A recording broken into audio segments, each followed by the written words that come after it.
شروع اللہ کے نام سے جو بڑا مہربان نہایت رحم والا ہے۔ طاسین، یہ قرآن اور کتاب روشن کی آیتیں ہیں، مومنوں کے لیے ہدایت اور بشارت ہے۔ وہ جو نماز پڑھتے اور زکوٰۃ دیتے اور آخرت کا یقین رکھتے ہیں۔ جو لوگ آخرت پر ایمان نہیں رکھتے، ہم نے ان کے اعمال ان کے لیے آراستہ کر دیے ہیں تو وہ سرگرداں ہو رہے ہیں۔ یہی لوگ ہیں جن کے لیے بڑا عذاب ہے اور وہ آخرت میں بھی بہت نقصان اٹھانے والے ہیں۔ اور تم کو قرآن خدائے حکیم و علیم کی طرف سے عطا کیا جاتا ہے۔ جب موسیٰ نے اپنے گھر والوں سے کہا کہ میں نے آگ دیکھی ہے، میں وہاں سے رستے کا پتہ لاتا ہوں یا سلگتا ہوا انگارہ تمہارے پاس لاتا ہوں تاکہ تم تاپو۔ جب موسیٰ اس کے پاس آئے تو ندا آئی کہ وہ جو آگ میں تجلی دکھاتا ہے بابرکت ہے، اور وہ جو آگ کے ارد گرد ہے، اور خدا جو تمام عالم کا پروردگار ہے پاک ہے۔ اے موسیٰ، میں ہی خدائے غالب و دانا ہوں، اور اپنی لاٹھی ڈال دو۔ جب اسے دیکھا تو اس طرح ہل رہی تھی گویا سانپ ہے، تو پیٹھ پھیر کر بھاگے اور پیچھے مڑ کر نہ دیکھا۔ حکم ہوا کہ موسیٰ ڈرو مت، ہمارے پاس پیغمبر ڈرا نہیں کرتے۔ ہاں، جس نے ظلم کیا پھر برائی کے بعد اسے نیکی سے بدل دیا تو میں بخشنے والا مہربان ہوں۔ اور اپنا ہاتھ اپنے گریبان میں ڈالو، بے عیب سفید نکلے گا، ان 2 معجزوں کے ساتھ جو 9 معجزوں میں داخل ہیں۔ فرعون اور اس کی قوم کے پاس جاؤ کہ وہ بد کردار لوگ ہیں۔ جب ان کے پاس ہماری روشن نشانیاں پہنچیں، کہنے لگے یہ صریح جادو ہے، اور بے انصافی اور غرور سے ان سے انکار کیا، لیکن ان کے دل ان کو مان چکے تھے۔ سو دیکھ لو کہ فساد کرنے والوں کا انجام کیسا ہوا۔ اور ہم نے داؤد اور سلیمان کو علم بخشا، اور انہوں نے کہا کہ خدا کا شکر ہے جس نے ہمیں اپنے بہت سے مومن بندوں پر فضیلت دی۔ اور سلیمان داؤد کے قائم مقام ہوئے اور کہنے لگے کہ لوگوں، ہمیں خدا کی طرف سے جانوروں کی بولی سکھائی گئی ہے اور ہر چیز عنایت فرمائی گئی ہے، بے شک یہ اس کا صریح فضل ہے۔ اور سلیمان کے لیے جنوں اور انسانوں اور پرندوں کے لشکر جمع کیے گئے اور وہ قسم وار کیے گئے تھے، یہاں تک کہ جب چونٹیوں کے میدان میں پہنچے تو ایک چونٹی نے کہا کہ چونٹیوں اپنے اپنے بلوں میں داخل ہو جاؤ، ایسا نہ ہو کہ سلیمان اور اس کے لشکر تم کو کچل ڈالیں اور ان کو خبر بھی نہ ہو۔ تو وہ اس کی بات سے ہنس پڑے اور کہنے لگے کہ اے پروردگار، مجھے توفیق عنایت کر کہ جو احسان تو نے مجھ پر اور میرے ماں باپ پر کیے ہیں ان کا شکر کروں، اور ایسے نیک کام کروں کہ تو ان سے خوش ہو جائے، اور مجھے اپنی رحمت سے اپنے نیک بندوں میں داخل فرما۔ اور جب انہوں نے جانوروں کا جائزہ لیا تو کہنے لگے کیا سبب ہے کہ ہدہد نظر نہیں آتا؟ کیا کہیں غائب ہو گیا ہے؟ میں اسے سخت سزا دوں گا یا ذبح کر ڈالوں گا، یا میرے سامنے اپنی بے قصوری کی دلیل صریح پیش کرے۔ ابھی تھوڑی ہی دیر ہوئی تھی کہ ہدہد موجود ہوا اور کہنے لگا کہ مجھے ایک ایسی چیز معلوم ہوئی ہے جس کی آپ کو خبر نہیں، اور میں آپ کے پاس شہر سبا سے ایک یقینی خبر لے کر آیا ہوں۔ میں نے ایک عورت دیکھی کہ ان لوگوں پر بادشاہت کرتی ہے اور ہر چیز اسے میسر ہے، اور اس کا ایک بڑا تخت ہے۔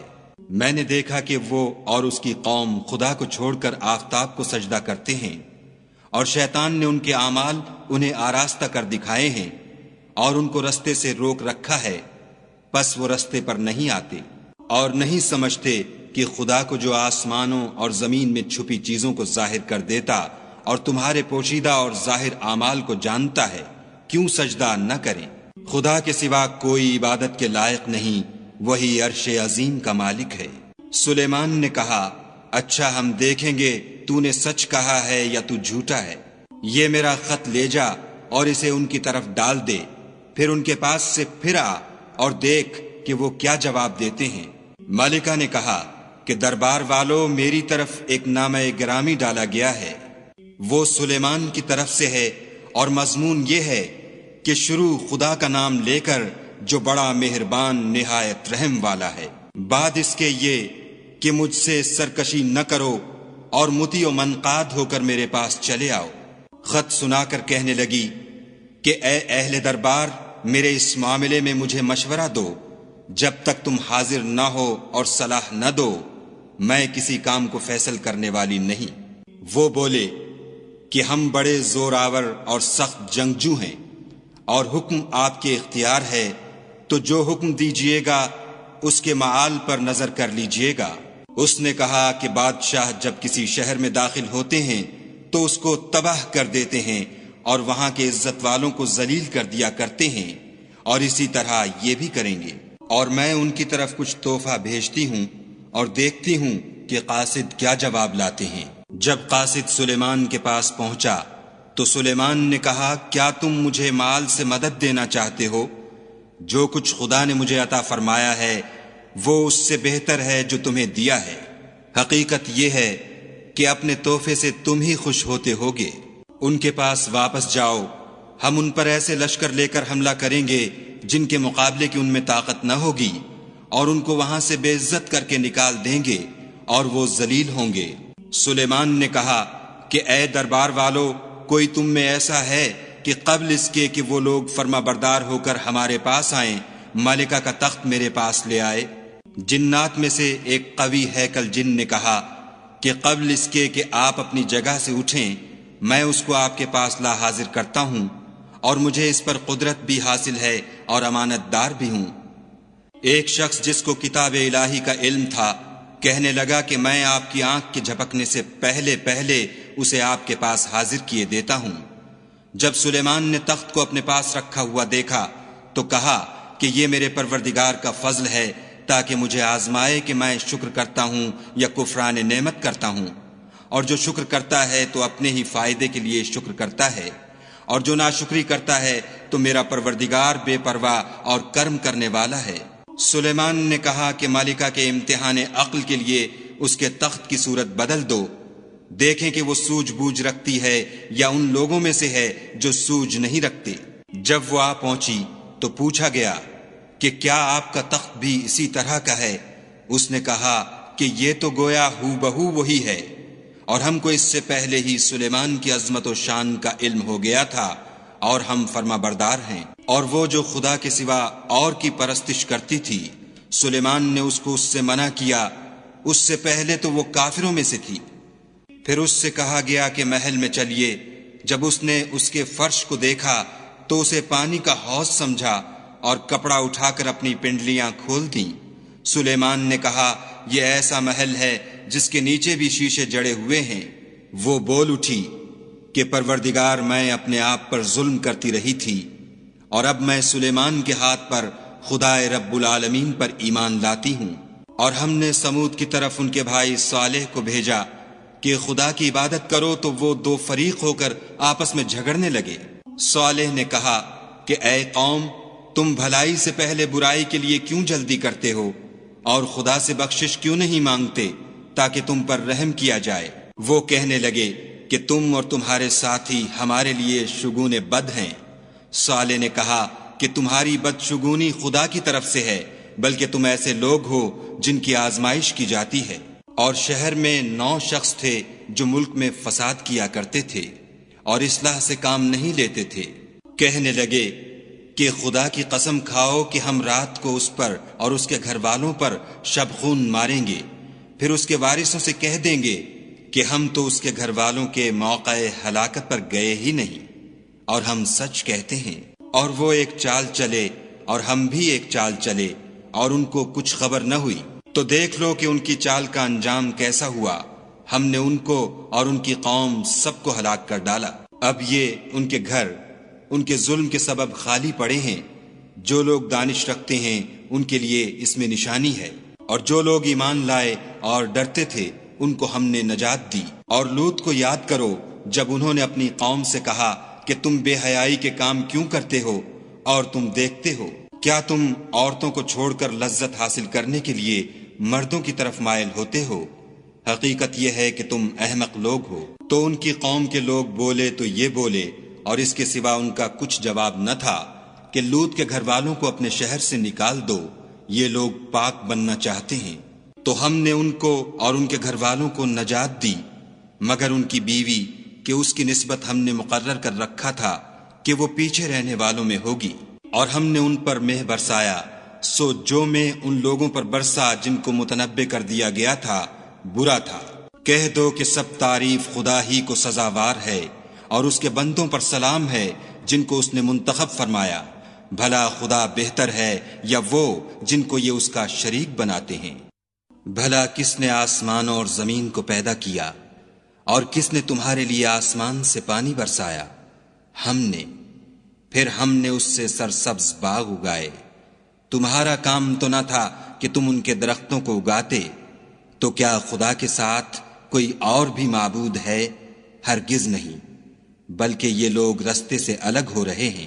بھلا کس نے زمین کو قرارگاہ بنایا اور اس کے بیچ نہریں بنائیں اور اس کے لیے پہاڑ بنائے، اور کس نے دو دریاؤں کے بیچ اوٹ بنائی؟ یہ سب کچھ خدا نے بنایا، تو کیا خدا کے ساتھ کوئی اور معبود بھی ہے؟ ہرگز نہیں، بلکہ ان میں اکثر دانش نہیں رکھتے۔ بھلا کون بے قرار کی التجا قبول کرتا ہے جب وہ اس سے دعا کرتا ہے، اور کون اس کی تکلیف کو دور کرتا ہے، اور کون تم کو زمین میں اگلوں کا جانشین بناتا ہے؟ یہ سب کچھ خدا کرتا ہے، تو کیا خدا کے ساتھ کوئی اور معبود بھی ہے؟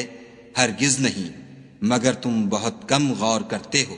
بھلا کون تم کو جنگل اور دریا کے اندھیروں میں رستہ بتاتا، اور کون ہواؤں کو اپنی رحمت کے آگے خوشخبری بنا کر بھیجتا ہے؟ یہ سب کچھ خدا کرتا ہے، تو کیا خدا کے ساتھ کوئی اور معبود بھی ہے؟ ہرگز نہیں۔ یہ لوگ جو شرک کرتے ہیں، خدا کی شان اس سے بلند ہے۔ بھلا کون خلقت کو پہلی بار پیدا کرتا، پھر اس کو بار بار پیدا کرتا رہتا ہے؟ اور کون تم کو آسمان اور زمین سے رزق دیتا ہے؟ یہ سب کچھ خدا کرتا ہے، تو کیا خدا کے ساتھ کوئی اور معبود بھی ہے؟ ہرگز نہیں۔ کہہ دو کہ مشرکو، اگر تم سچے ہو تو دلیل پیش کرو۔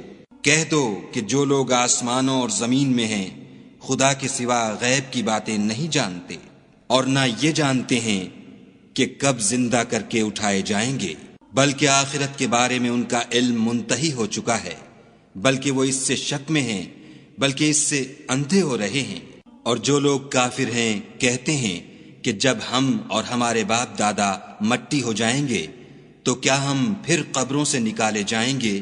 یہ وعدہ ہم سے اور ہمارے باپ دادا سے پہلے سے ہوتا چلا آیا ہے۔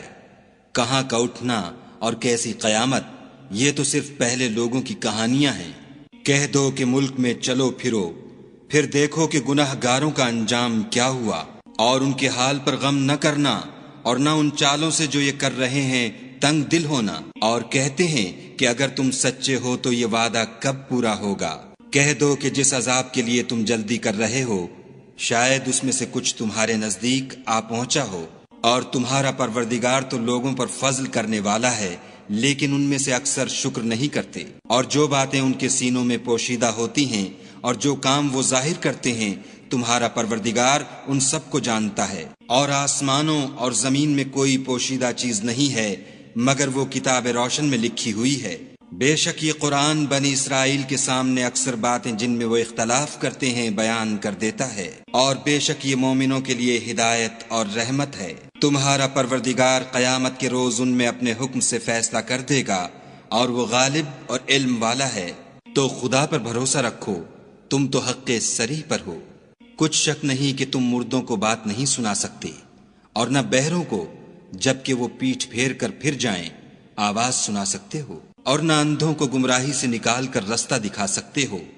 تم تو انہی کو سنا سکتے ہو جو ہماری آیتوں پر ایمان لاتے ہیں اور وہ فرما بردار ہو جاتے ہیں۔ اور جب ان کے بارے میں عذاب کا وعدہ پورا ہوگا تو ہم ان کے لیے زمین میں سے ایک جانور نکالیں گے جو ان سے بیان کر دے گا، اس لیے کہ لوگ ہماری آیتوں پر ایمان نہیں لاتے تھے۔ اور جس روز ہم ہر امت میں سے اس گروہ کو جمع کریں گے جو ہماری آیتوں کی تکذیب کرتے تھے تو ان کی جماعت بندی کی جائے گی، یہاں تک کہ جب سب آ جائیں گے تو خدا فرمائے گا کہ کیا تم نے میری آیتوں کو جھٹلا دیا تھا اور تم نے اپنے علم سے ان پر احاطہ تو کیا ہی نہ تھا؟ بھلا تم کیا کرتے تھے؟ اور ان کے ظلم کے سبب ان کے حق میں وعدہ عذاب پورا ہو کر رہے گا تو وہ بول بھی نہ سکیں گے۔ کیا انہوں نے نہیں دیکھا کہ ہم نے رات کو اس لیے بنایا ہے کہ اس میں آرام کریں، اور دن کو روشن بنایا ہے کہ اس میں کام کریں؟ بے شک اس میں مومن لوگوں کے لیے نشانیاں ہیں۔ اور جس روز سور پھونکا جائے گا تو جو لوگ آسمانوں اور جو زمین میں ہیں سب گھبرا اٹھیں گے، مگر وہ جسے خدا چاہے اور سب اس کے پاس عاجز ہو کر چلے آئیں گے۔ اور تم پہاڑوں کو دیکھتے ہو تو خیال کرتے ہو کہ اپنی جگہ پر کھڑے ہیں، مگر وہ اس روز اس طرح اڑتے پھریں گے جیسے بادل۔